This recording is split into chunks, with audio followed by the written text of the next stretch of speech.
Pertemuan ke-11 mata kuliah Teknik Reportase dan Investigasi Berita berlangsung secara daring lewat Google Meet karena pihak fakultas membutuhkan kondusivitas untuk agenda asesmen akreditasi salah satu program studi, yaitu bimbingan konseling Islam. Sehingga semua aktivitas dialihkan secara online. Kegiatan dibuka dengan simulasi reportase yang ditampilkan secara video oleh kelompok yang mendapat giliran terakhir. Simulasi liputan di sebuah kolam wisata di Pandeglang, kolam wisata Cikaromoy. Setelah simulasi dan sesi masukan dari peserta serta penilaian dari Bapak dosen, kelas dilanjutkan dengan presentasi dari kelompok 7 yang memaparkan makalah tentang peran jurnalisme investigasi dalam demokrasi. Saya Muhammad Fauzan, inilah laporan selengkapnya.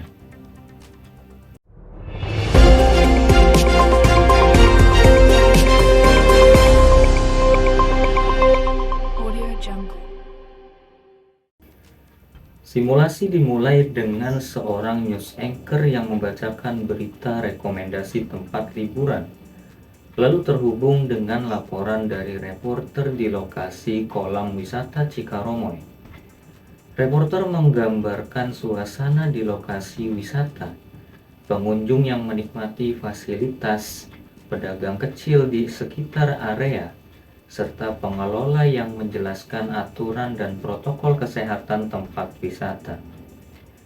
Reporter mewawancarai pengunjung tentang pengalaman mereka, pedagang tentang kondisi usaha mereka, dan pihak pengelola mengenai harapan serta pengelolaan dan kebersihan. Selama sekitar 20 menit, teman-teman yang menyaksikan memberi evaluasi teknis, misalnya soal pengambilan video yang bocor, transisi kamera, dan intonasi dari news anchor. Lalu Bapak dosen memberikan komentar dan nilai untuk performa masing-masing individu.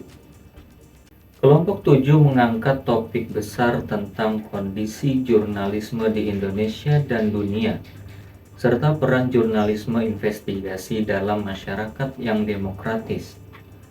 Makalah ini mengidentifikasi beberapa masalah utama, yaitu penurunan praktik jurnalisme investigasi akibat tekanan ekonomi dan budaya, clickbait, ancaman hukuman dan keselamatan terhadap jurnalis, rendahnya literasi media di kalangan publik dan mahasiswa, serta kebutuhan pelatihan dan perlindungan hukum bagi praktisi.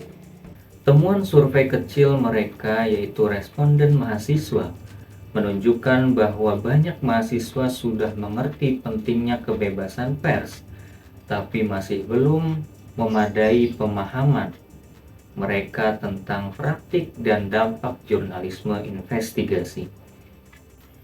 Makalah mereka menjabarkan fungsi jurnalisme investigasi sebagai watchdog yang mendorong transparansi dan akuntabilitas, bukan sekedar membongkar skandal, tapi menyediakan bukti yang diverifikasi sehingga publik memperoleh dasar untuk bertindak.